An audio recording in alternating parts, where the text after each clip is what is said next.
Hello, LAWsome listeners. Matt and I just wrapped up a wonderful conversation with Drew McLellan. He is the owner of Agency Marketing Institute and has been working with agencies in a wide range of industries for multiple decades now. He has a ton of agency experience, but more importantly, experience in helping really agencies and clients alike, those clients who are hiring the agencies, get the most out of their relationships. And this guy has, he truly has so much insight into the bottlenecks, the challenges, but more importantly, the opportunities that law firms specifically have in working with their agencies. And he really just pulls back the curtain here and gives a lot of healthy direction for agencies and law firms alike. So you're in for a treat. Matt, what did you hear in the discussion? Yeah, our listeners might be wondering, why do you have somebody who consults agencies coming in to talk to law firms? And we really challenged Drew to look at this through the lens of the client. And how can a client get more out of their relationship with their agency beyond just, what questions to ask and holding them more accountable? He really dives into the importance of the relationship, and I think gives some very good practical takeaways about how maybe some clients can start to change their mindset around how they view their agency, what makes an agency tick, what's important to people in the agency world. So fascinating discussion. I really enjoyed it. I hope you do too. I think they will. And if you haven't yet, we encourage you to subscribe so that you can catch more awesome LAWsome episodes in the future. Hello, everyone. Welcome to another LAWsome episode. I'm your host, Tanner Jones, along with my co-host, Matt Smyers. We're kicking off this episode with Drew McLellan, CEO of Agency Management Institute, known as AMI in the agency world. Today's topic, it's how to get more from your legal marketing agency without spending more. Welcome, Drew. Hey, thanks for having me. Very glad to have you. So let's generally, when we start these conversations, we like to learn a little bit more about the background of who we're interviewing. So let's start there. Tell us a little bit about AMI, but also ultimately what led you to where you are today. Yeah, so I'm an agency guy through and through. I've only worked in agencies when I was in college still. I was approached by an adjunct professor and ended up becoming a contract copywriter for that agency and have never left agency life since then. Back in the 90s, I started my own agency and learned very quickly that I had no idea what I was doing. I was great at the client-facing stuff, but I didn't know how to run the business of the agency.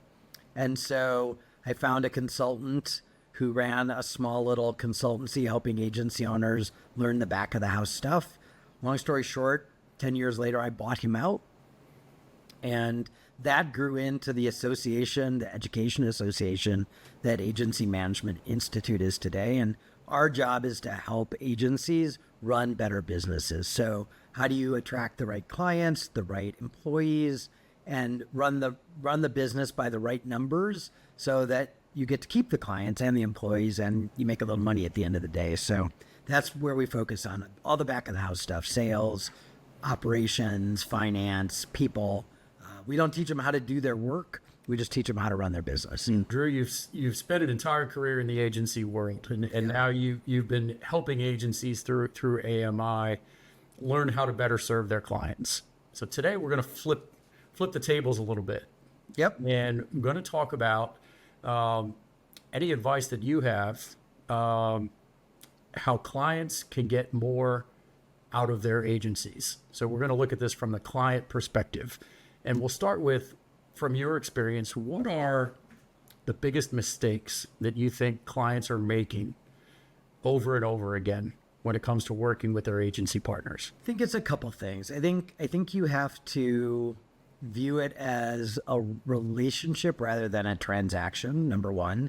So ideally, a client selects an agency that can grow with them for a long period of time, that they can get to. It's very much like a marriage. You want to grow together, you want to learn together, you want to be able to tackle hard things together, and all of that requires that you know each other, that you trust each other, that you kind of lean into each other. So I think a lot of clients come into an agency relationship almost feeling like it's a necessary evil, that they have to spend the money to get the clients, and here are the people that they have to work with to try and do that. but they don't really trust these people, and they're pretty sure that they're taking advantage of them, but they don't know how or where. So all of that lends itself to a very arm's length relationship, and it's hard for an agency, even the best agency, it's hard for them to do their best work when they're held at that arm's length. And we'll talk more about looking to accountability and results and measurement, and all of those things that are important to both parties in this transaction, right? But you've touched on the relationship side of things. So looking again through the client's lens, and we as agencies and you as somebody who advises them are always thinking about how can we improve that relationship. But looking at it through the client lens, what are some things that the clients can do? And you mentioned trust, which is obviously critical. What are some things that the clients can do to improve that relationship with the agency? Well, I think it starts with being really clear about what they are like in relationships with all of their other partners and vendors. So how are we to work with? And, are we a large law firm that everything has to be decided by committee, which slows things down? Are we, small and nimble? Are we edgy? Do we like to be noticed? Are we more conservative? I think you have to understand yourself first. Then number two, you have to think about who are the partners you already have that you have a deep, long, trusted relationship with, and what are the elements in that you want to replicate. And then I think the third thing is you need to choose an agency that you immediately have confidence in, that they understand your world. So for any kind of a client, working with an agency that specializes in what you do is critical. Now you don't have to teach them your business. You don't have to teach them your jargon. You don't have to teach them what gets in the way of clients hiring you or whatever the business problems are. They've already helped other people like you solve those business problems. So now I have an expert who understands my world. Then I want you to think about how do I want that relationship to be? Do I want it to be more formal? Do I want everything in writing? Do I want everything buttoned up? Do I want it more casual? Do I want to be able to text these people and have them text me back? How do I want to show up and how do I want them to show up? And then as you're interviewing these agencies and you're talking to them about the way they work, look for signs that you are kindred spirits in not only the work you do, but how you do the work. Because in theory, if you hire them, you're going to be with them a lot. Physically, virtually, however that is, you are in constant communication with your agency. And so these have to be people that you enjoy the way they communicate, you enjoy the frequency that they communicate, you enjoy the formality or lack of formality, their style, and that you have confidence that they understand your world. So I think a lot of agency clients rush to hiring an agency as opposed to, or they wait till they really need somebody bad, right? And we all know that when we make that rush decision, a lot of times it's a wrong decision. And it's sort of like after you've picked a bank and then you don't like them and you're like, oh, but to move all my auto debits and all my things, that just sounds like so much work. So I'll just endure this bad bank. So a lot of clients will stay with an agency that's not the right fit because they picked the wrong one, but it's a hassle to unravel. Far better to invest the time to really think about what you want, both the tangibles and the intangibles. It's okay to say, I want somebody who's funny and friendly, or I want somebody who doesn't, I don't have to chit chat with for 20 minutes. They just get right to it and then they hang up the phone. Whatever your style is, you want your agency to match the style, and you should take the time to get to know the candidates well enough that you know they're going to be a good fit for all of the things on your check box. Great tools for a foundation. I really love several of those points. And, you really hit on communication toward the end. And I'd like to dive maybe a little more deeply into that, because I think a lot of law firms can get caught up in how much is too much, or, what is not enough. And so I'd like to get guidance from you and what you've learned in the agency world. What does good communication look like? How do you maintain a good, healthy pattern of communication? Well, I think it starts by ironically, talking about how you want to talk to each other and how often. Like, I think you have to communicate about the communication, but I think you have to go into that communication, and you should not even bother hiring an agency if you think you already know all the answers. That would be like, I don't really need to go to a doctor if every time the doctor tells me to do something, I decide that he's wrong and I'm right.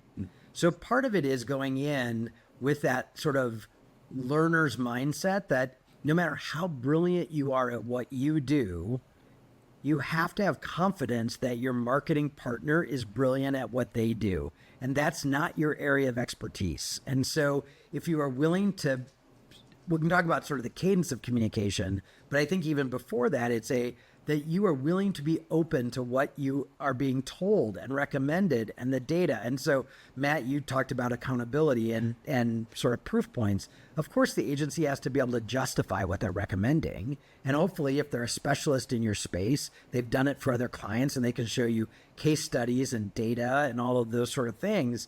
But this is what these people went to school to do. They've probably done it for 15 or 20 years. They are seasoned professionals. And just like it's annoying to you as an attorney when you give a client advice and they decide that you don't know what you're talking about and they're going to do it their way anyway, and now you got to unravel that hot mess. That's how agencies feel when you dismiss their recommendations because you're a smarty pants and you know everything. So I think it starts with that.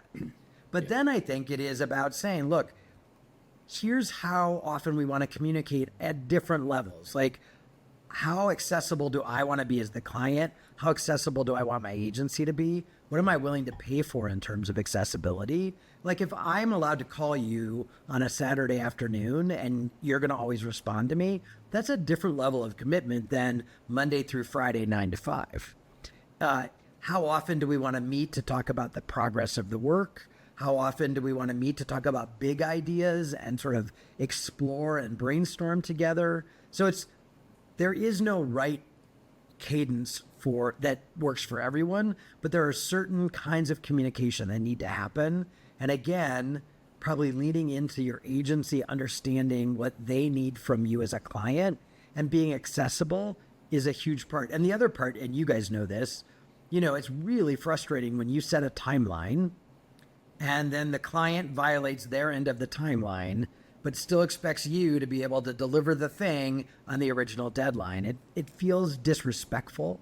So I think it's not just about communication, but it's also about a shared commitment to being available to one another in a timely fashion when things have a cadence to them or a deadline to them, that we have to be able to get this through. And if it takes you 3 extra weeks to review this, then I can't have your website live on Friday. It just can't be done.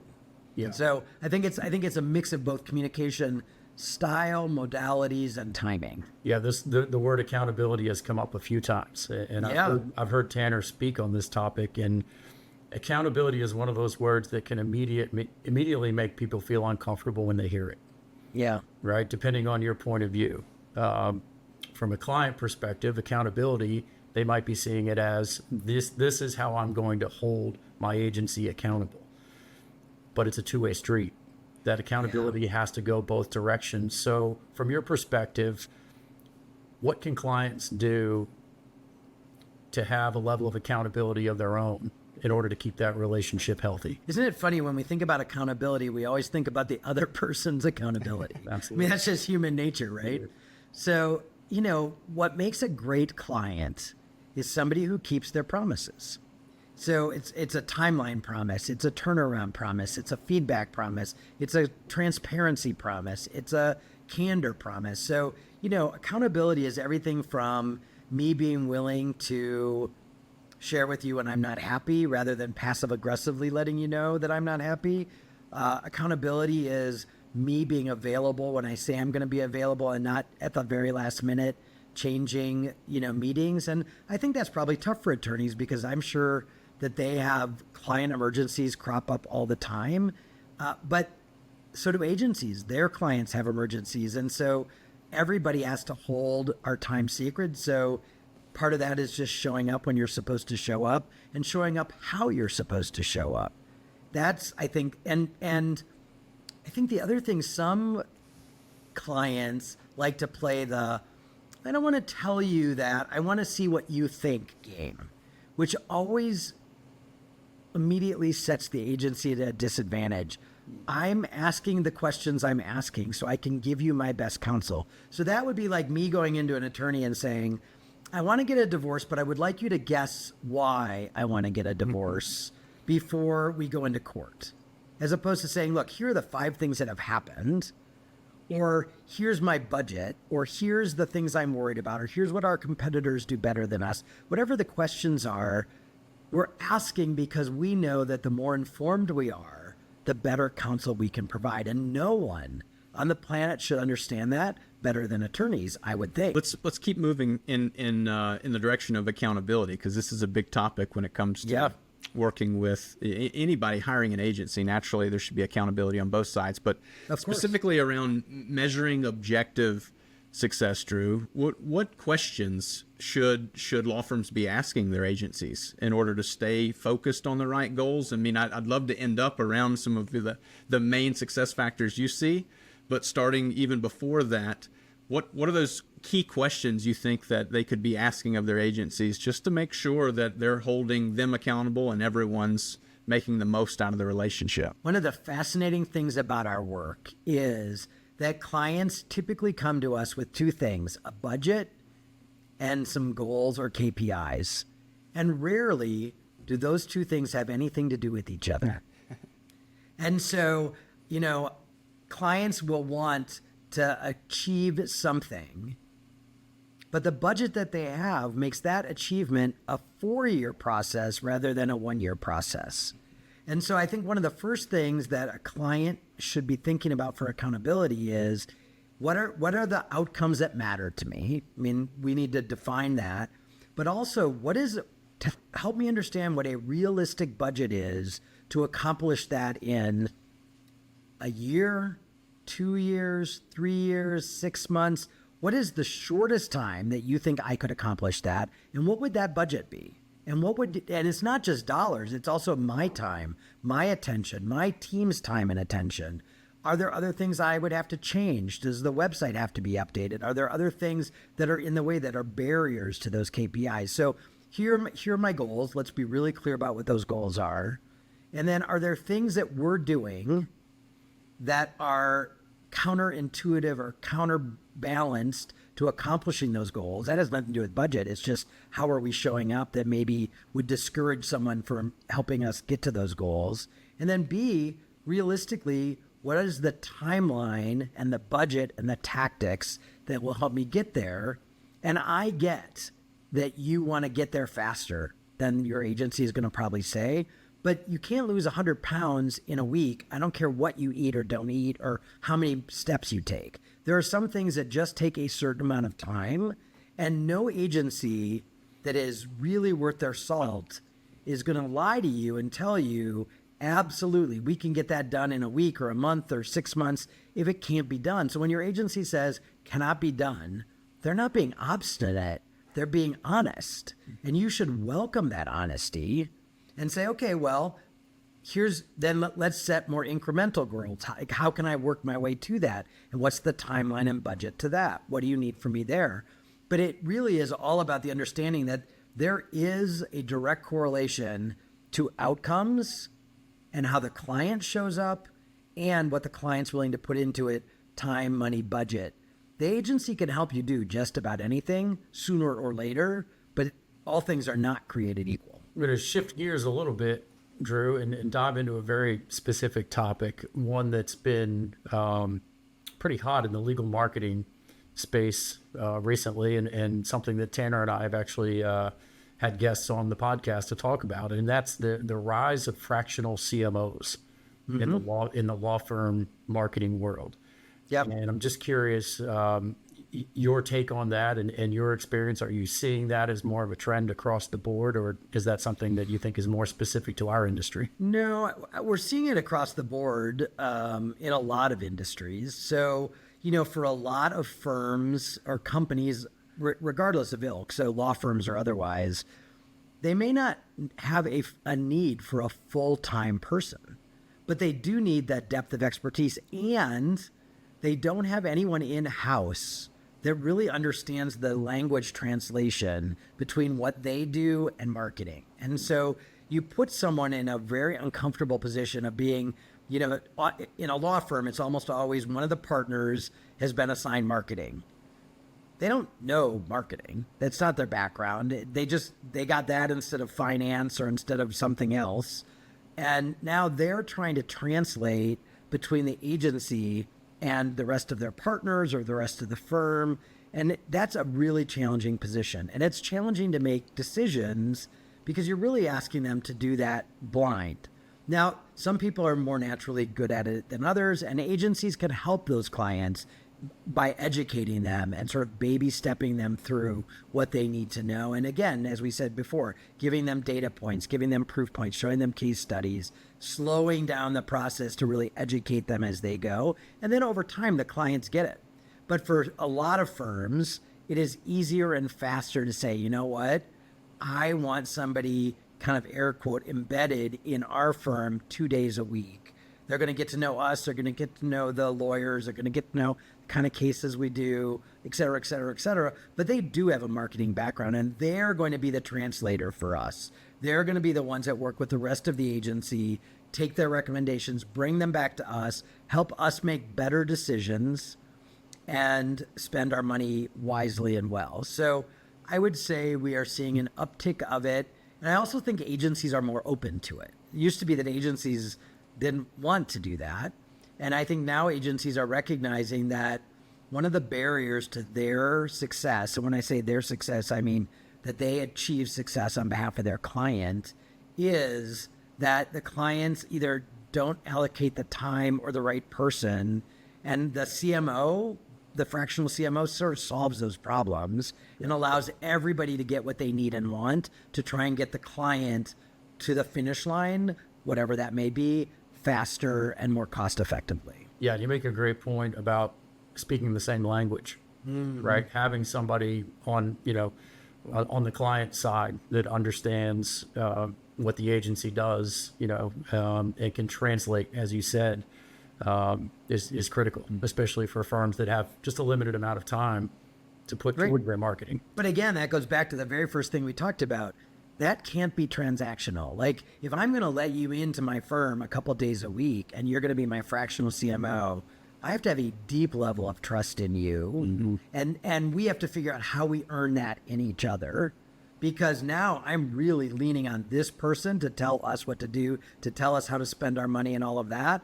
But when it works, when there really is that deep trust, when I know that person cares about our outcomes, often to the point where they're putting our needs in front of the agencies. They're really saying, look, we don't need to spend the money there. We're better off spending the money here.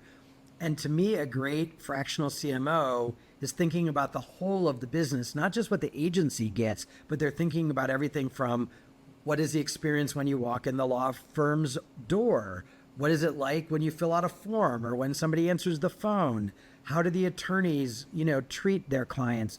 What is our turnaround time for phone calls? So the true broadest sense of marketing, when that person is that invested in the law firm, that they're really sticking their nose in every aspect of the way the law firm operates, whether it financially benefits the agency or not, then they're really earning their keep. Now they really are a CMO on behalf of that law firm, as opposed to an embedded agency employee that's only serving the agency. And that takes a lot of trust and a lot of work on the relationship.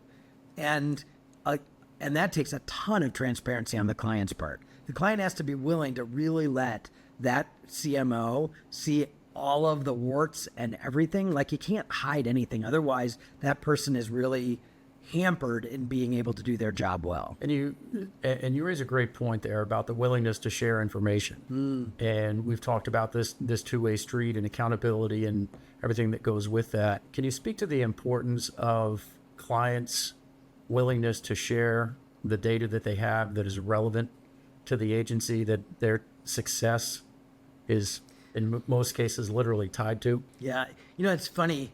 I find this baffling. I really do.